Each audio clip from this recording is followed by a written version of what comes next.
Em 1957, seu primeiro disco gospel foi lançado, o EP de 4 músicas, Peace in the Valley. Certificado como 1 milhão de vendas, tornou-se o EP gospel mais vendido na história. Após seu retorno do serviço militar em 1960, o artista continuou a tocar rock and roll, mas o estilo característico foi substancialmente atenuado. Seu primeiro single pós-exército, o hit número 1 Stuck on You, é típico dessa mudança. Os materiais de publicidade da RCA se referiam à sua batida do rock suave, o discógrafo Ernest Jorgensen chama isso de pop otimista. O número 5 X Not You, 1962, integra os Jordanaires tão completamente que é praticamente doo-wop. O som moderno de blues, R&B capturado com sucesso em Elvis Is Back.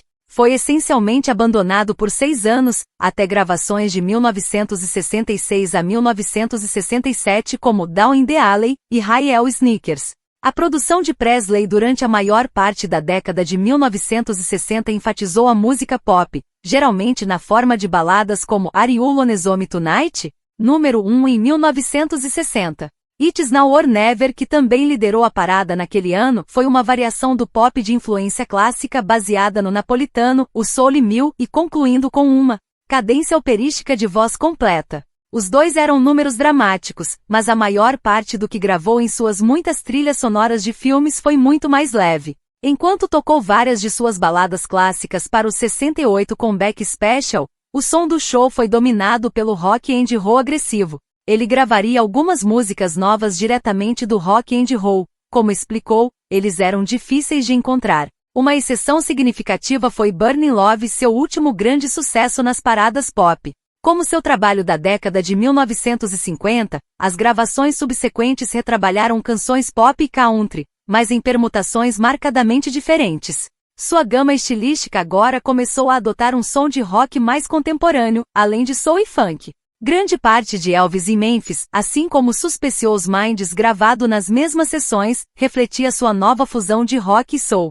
Em meados da década de 1970, muitos de seus singles encontraram uma casa nas rádios country, o campo em que se tornou uma estrela. O desenvolvimento da sua voz, conforme descrito pelo crítico Dave Marsh, vai de alto e emocionado nos primeiros dias, a mais baixo e perplexo nos meses finais. Marsh acredita ao cantor a introdução da gagueira vocal em Baby Let's Play House de 1955.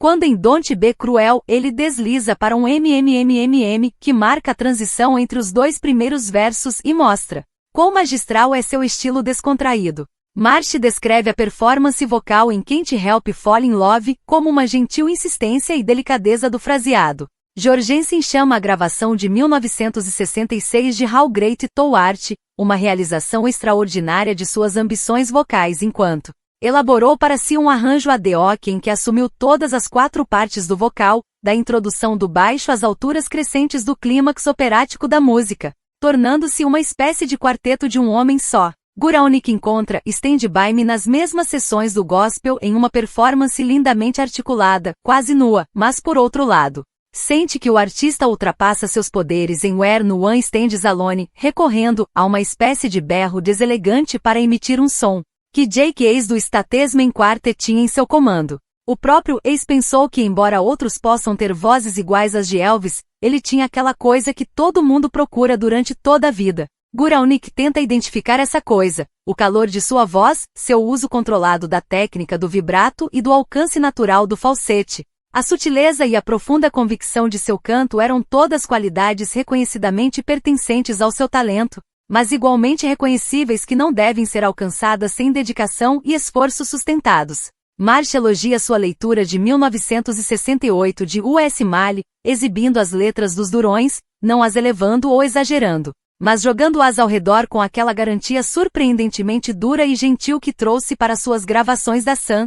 A performance de In the Ghetto é, segundo Jorgensen, desprovida de qualquer um de seus truques ou maneirismos vocais característicos, ao invés disso, conta com a excepcional clareza e sensibilidade de sua voz. Guralnick descreve a apresentação da música como eloquência quase translúcida, tão silenciosamente confiante em sua simplicidade. Em Suspicious Minds, Guralnick ouve essencialmente a mesma notável mistura de ternura e equilíbrio, mas complementada com uma qualidade expressiva em algum lugar entre estoicismo, com suspeita infidelidade, e angústia, perda iminente. O crítico musical Henry Pleasants observa que Elvis foi descrito de várias formas, desde barítono a tenor. Uma bússola extraordinária, e uma gama muito ampla de cores vocais tem algo a ver com essa divergência de opinião. E também demonstrou uma notável capacidade de assimilar outros estilos vocais.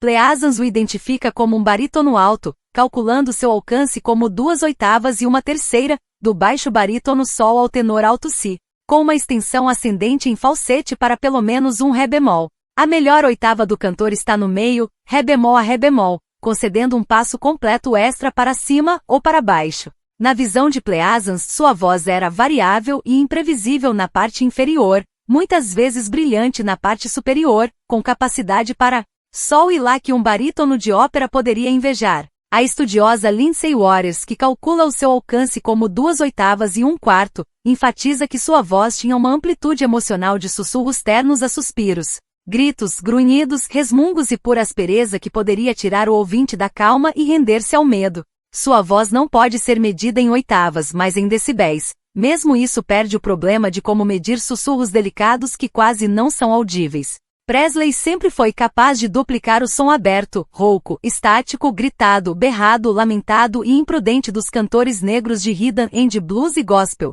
Escreve Pleasants, quando Dewey Phillips transmitiu pela primeira vez That's Alright na rádio WHBQ de Memphis, muitos ouvintes que contataram a estação por telefone e telegrama para pedir a música novamente, assumiram que seu cantor era negro. Desde o início de sua fama nacional, Elvis expressou respeito pelos artistas afro-americanos e sua música, e desrespeito pelas normas de segregação e preconceito racial então predominantes no Sul. Entrevistado em 1956, lembrou como em sua infância ouvia um músico de blues, Arthur Crudup, o criador de That's Alright, bater sua caixa do jeito que eu faço agora, e eu disse que se eu chegasse ao lugar onde eu pudesse sentir tudo que o velho Arthur sentia, eu seria um homem da música como ninguém jamais viu. O Memphis World, um jornal afro-americano, informou que o fenômeno do rock, N-Roll, quebrou as leis de segregação de Memphis, ao frequentar o parque de diversões local no que foi designado como sua noite colorida. Tais declarações e ações o levaram a ser geralmente saudado na comunidade negra durante o início de seu estrelato. Em contraste, muitos adultos brancos, de acordo com Arnold Shaw da Billboard, não gostavam dele e o condenavam como depravado. O preconceito sem dúvida figurava no antagonismo adulto.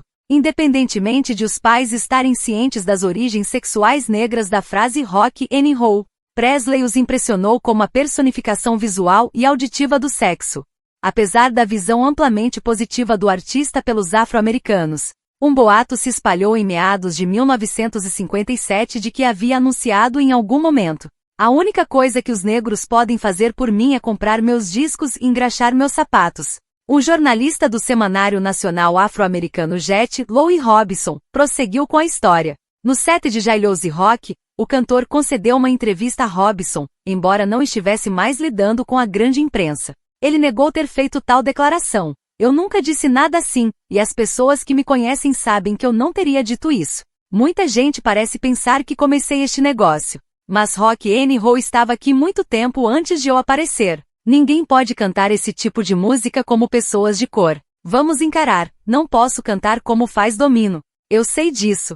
Robinson não encontrou nenhuma evidência de que a observação tenha sido feita e, pelo contrário, suscitou testemunhos de muitos indivíduos indicando que Elvis era tudo menos racista. O cantor de blues Ivory Joe Hunter, que ouviu o boato antes de visitar Graceland uma noite, relatou sobre Presley: ele me mostrou todas as cortesias, e acho que é um dos maiores. Embora o comentário tenha sido desacreditado, ainda estava sendo usado contra o artista décadas depois. A identificação de Elvis com o racismo, seja pessoalmente ou simbolicamente, foi expressa na letra do hit de rap de 1989, Fight the Power, do Public Enemy. Elvis era um herói para a maioria, mas nunca significou nada para mim.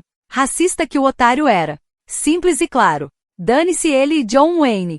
A persistência de tais atitudes foi alimentada pelo ressentimento pelo fato de que Presley, cujo idioma de performance musical e visual deve muito a fontes afro-americanas, alcançou o reconhecimento cultural e o sucesso comercial amplamente negado a seus pares negros. No século XXI, a noção de que havia roubado música negra ainda encontrou adeptos. Notável entre os artistas afro-americanos que rejeitaram expressamente essa visão foi Jack Wilson, que argumentou: muitas pessoas o acusaram de roubar a música do homem negro, quando, na verdade, quase todo artista solo negro copiou seus maneirismos de palco de Elvis. Além disso, também reconheceu sua dívida com músicos afro-americanos ao longo de sua carreira. Dirigindo-se ao público do 68 Comeback Special, ele disse: a música rock and roll é basicamente gospel, ou rhythm and blues, ou surgiu disso. Tudo se resume a isso. 9 anos antes, havia dito: o rock and roll existe há muitos anos.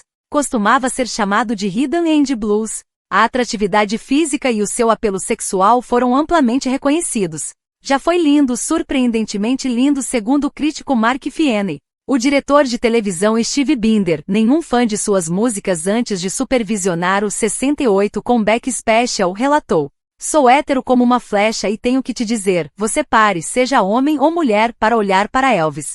Ele era tão bonito. E se você nunca soube que era um superstar, não faria nenhuma diferença. Se ele entrasse na sala, você saberia que alguém especial estava na sua presença. Seu estilo de atuação, tanto quanto sua beleza física, foi responsável por sua imagem erotizada. Escrevendo em 1970, o crítico George Melly o descreveu como o mestre do símile sexual, tratando seu violão como falo e menina. Em seu obituário sobre o artista, Lester Bangs o creditou como o homem que trouxe um frenesi sexual vulgar descarado às artes populares na América. A declaração de Ed Sullivan de que percebeu uma garrafa de refrigerante nas calças do cantor foi ecoada por rumores envolvendo um tubo de papel higiênico ou barra de chumbo, posicionado de forma semelhante.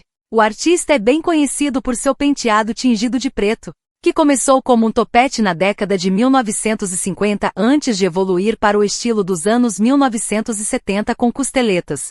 Em 2021, a arquivista de Graciela Ange Marchese revelou por que o cantor decidiu tingir o cabelo escondendo sua cor natural. Elvis nasceu loiro e de olhos azuis. Ele tingiu o cabelo de preto, pois achava que isso realçava melhor suas características faciais no filme. O primo de Presley, Billy Smith, deu sua avaliação dizendo: a razão é que alguém lhe disse que seus olhos eram tão azuis e tudo isso, então se tivesse cabelos escuros, seus olhos se destacariam.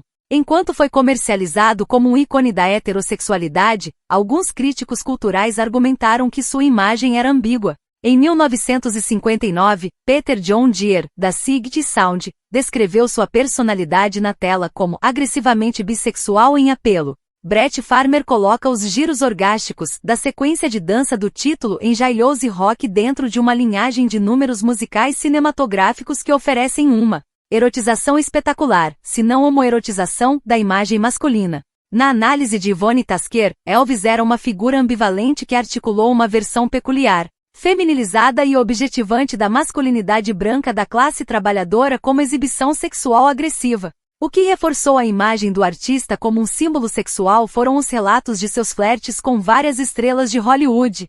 De Natalie Wood na década de 1950 a Connie Stevens e Ian Margaret na década de 1960 a Candice Bergen e Sybil Shepherd na década de 1970. De um Joanico de Memphis, uma de suas primeiras namoradas, mais tarde culpou Parker por encorajá-lo a escolher suas parceiras de namoro com publicidade em mente. Ele nunca se sentiu confortável com a cena de Hollywood, e a maioria desses relacionamentos era insubstancial. Elvis manteve vários cavalos em Graceland, e eles continuam sendo importantes para a propriedade. Uma ex-professora local, Alene Alexander, cuida dos cavalos há 38 anos.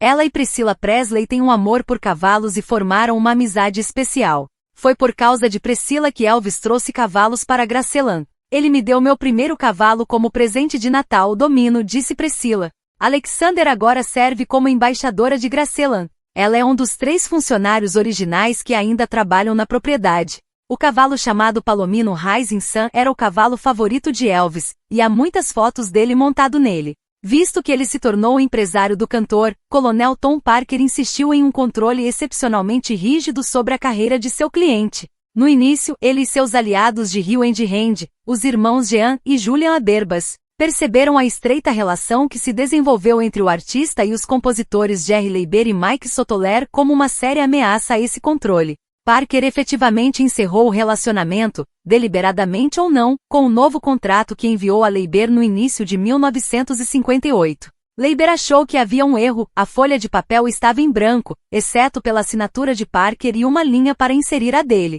Não há erro, rapaz, apenas assine e devolva, dirigiu o empresário. Não se preocupe, vamos preenchê-lo mais tarde. Leiber recusou, e a colaboração frutífera de Elvis com a equipe de roteiristas acabou. Outros compositores respeitados perderam o interesse ou simplesmente evitaram escrever para Elvis devido à exigência de que eles entregassem 1/3 de seus royalties usuais.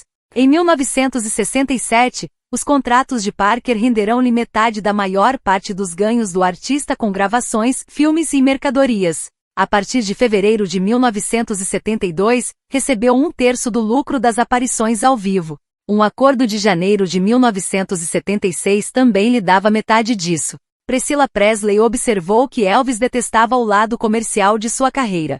Ele assinava um contrato sem nem mesmo lê-lo. O amigo do cantor, Mart Laqueur, considerava seu empresário um traficante e um vigarista. Ele só estava interessado em agora dinheiro, pegue o dinheiro e vá embora.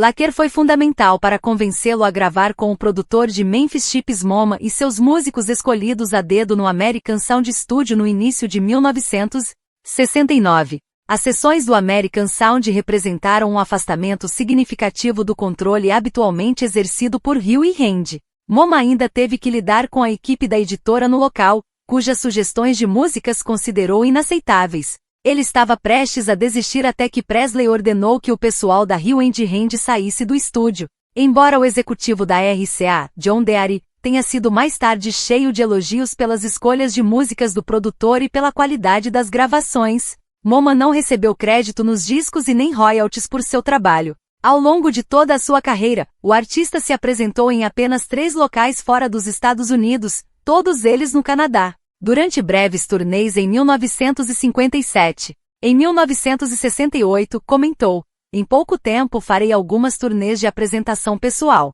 Provavelmente começarei aqui neste país e depois disso, farei alguns shows no exterior, provavelmente começando na Europa. Quero ver alguns lugares que nunca vi antes. Os rumores de que tocaria no exterior pela primeira vez foram alimentados em 1974 por uma oferta de $1 milhão para uma turnê australiana.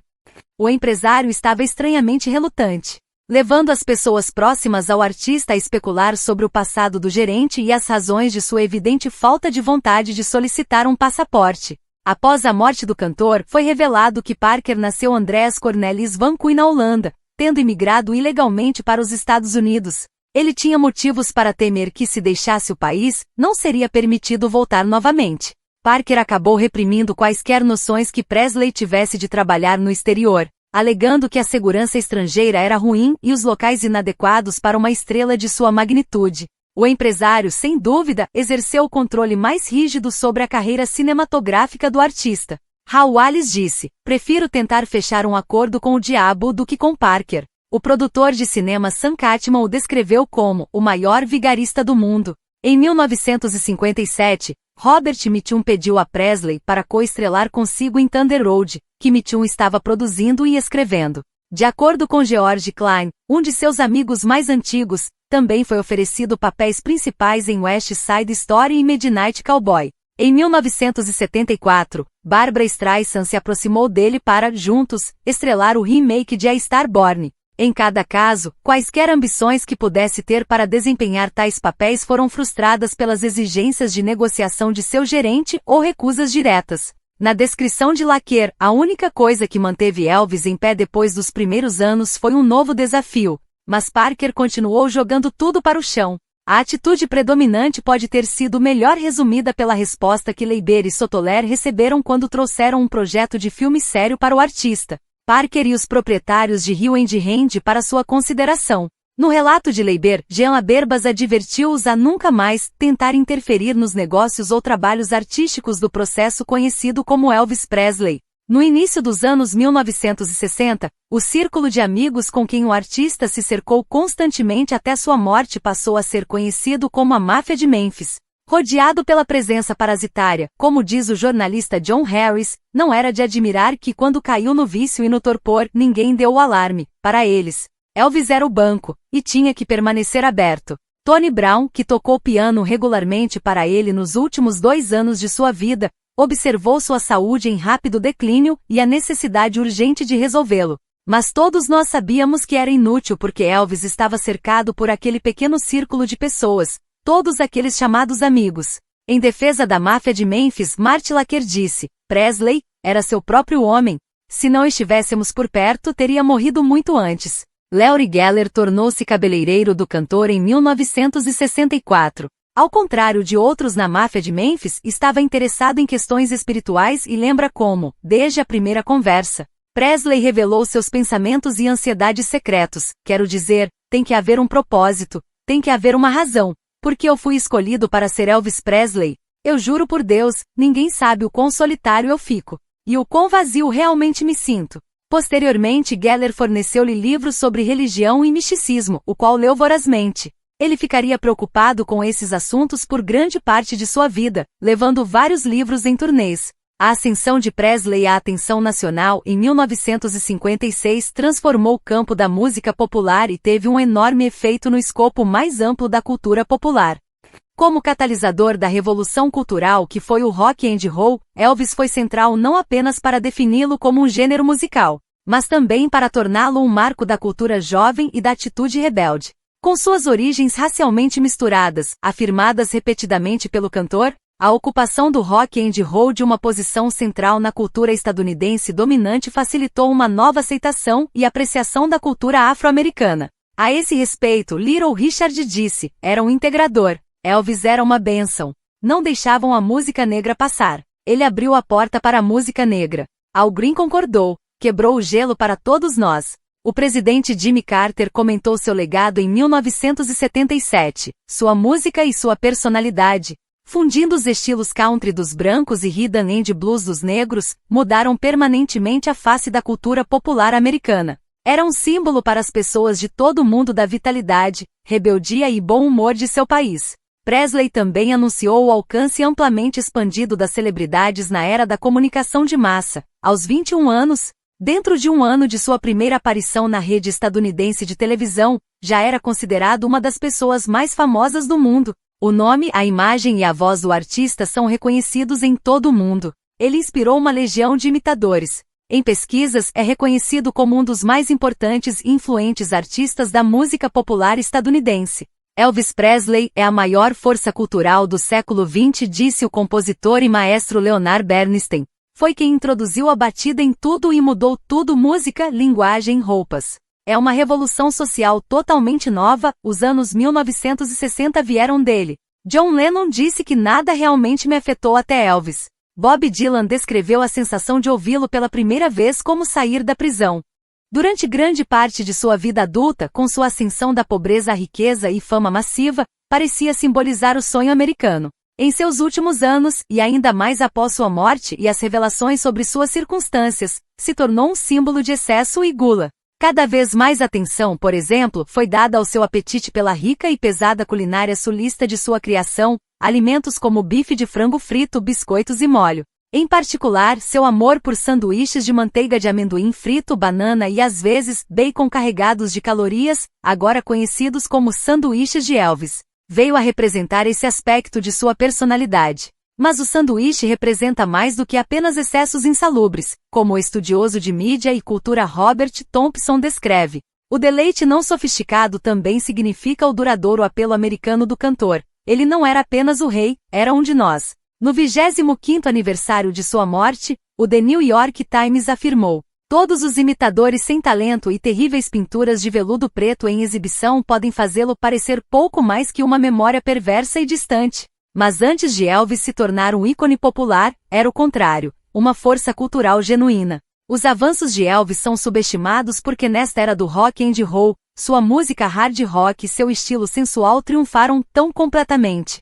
Não apenas as realizações de Presley, mas também suas falhas, são vistos por alguns observadores culturais como um acréscimo ao poder de seu legado. Presley continua sendo o artista de música solo mais vendido conforme o Guinness World Records, com vendas estimadas em até 1 bilhão de discos. Referente aos álbuns, é creditado com o recorde de maior número na Billboard 200 com 129, à frente do segundo lugar de Frank Sinatra, 82. Também detém o recorde de maior tempo gasto no número 1 na Billboard 200, 67 semanas. Em 2015 e 2016, 2 álbuns que colocam os vocais do artista contra a música da Royal Philharmonic Orchestra, If I Can Dream e The Wonder of You, alcançaram o número 1 no Reino Unido.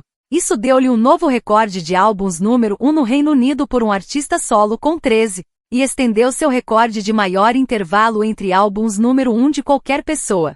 Presley liderou a parada britânica em 1956 com sua estreia auto-intitulada. A partir de 2020, a Record Industry Association of America acredita o cantor com 146,5 milhões de vendas de álbuns certificados nos Estados Unidos. O terceiro de todos os tempos atrás dos Beatles e Garth Brooks. Ele detém os recordes de mais álbuns de ouro, 101, quase o dobro dos 51 da segunda colocada, Barbra Streisand, e mais álbuns de platina, 57. Seus 25 álbuns multiplatina estão em segundo lugar atrás dos 26 dos Beatles.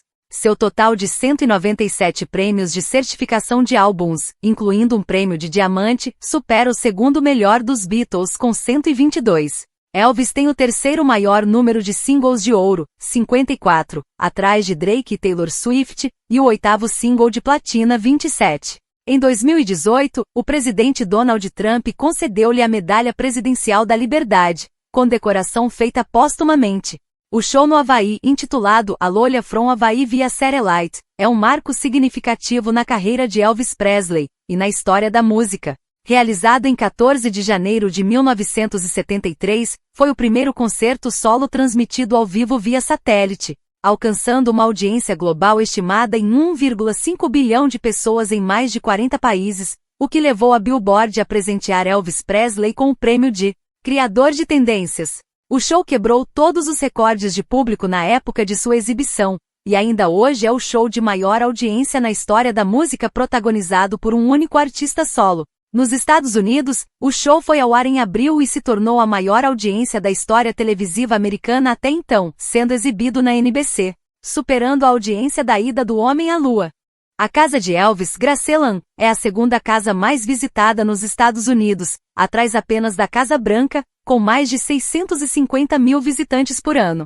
A residência está localizada na Elvis Presley Boulevard, número 3764, na vasta comunidade de Vitehaven, a 14,5 quilômetros do centro da cidade, e a menos de 6 quilômetros ao norte da fronteira do estado do Mississippi. A casa foi aberta ao público como museu em 7 de junho de 1982. O local foi incluído no Registro Nacional de Lugares Históricos dos Estados Unidos em 7 de novembro de 1991, e declarado Marco Histórico Nacional daquele país em 27 de março de 2006. Elvis Presley é o cantor com mais fã-clubes no mundo. De acordo com o Guinness World Records, existem mais de 613 fã-clubes ativos de Elvis Presley em todo o mundo, com um total de 510.489 membros. Elvis tem cerca de 400 mil imitadores de Elvis em todo o mundo segundo o The Guardian, de acordo com o Guinness World Records. Existem mais de 400 mil imitadores de Elvis em atividade. A profissão ganhou uma sigla própria, ETA, Elvis Tribute Artist. Elvis femininos, negros e japoneses são abundantes. O maior encontro de imitadores de Elvis foi realizado na Carolina do Norte, Estados Unidos, em 12 de julho de 2014. Na referida oportunidade, 895 imitadores de Elvis Presley se reuniram para prestigiar o legado do cantor, em uma eleição que foi considerada histórica realizada pelo site e maior grupo de comunicação do mundo à época. A AO elegeu os maiores estadunidenses da história americana. Elvis Presley ficou em primeiro lugar dentre os artistas na votação, sendo apontado como o maior artista americano de todos os tempos. Além disso, Elvis foi eleito o melhor cantor popular de todos os tempos em eleição realizada pela conceituada revista britânica Q. Jerry Adriani, quando Raul Seixas me produziu. Ele queria que eu gravasse Elvis Presley ainda em 1970 e eu relutei porque eu era um fã radical e tinha medo de que os fãs do Elvis achassem ruim. Mas eu fiz um disco Elvis Vive que teve bastante sucesso. A ideia não foi fazer um cover de Elvis, mas sim homenagem e foi muito legal pois aquilo se incorporou à minha imagem.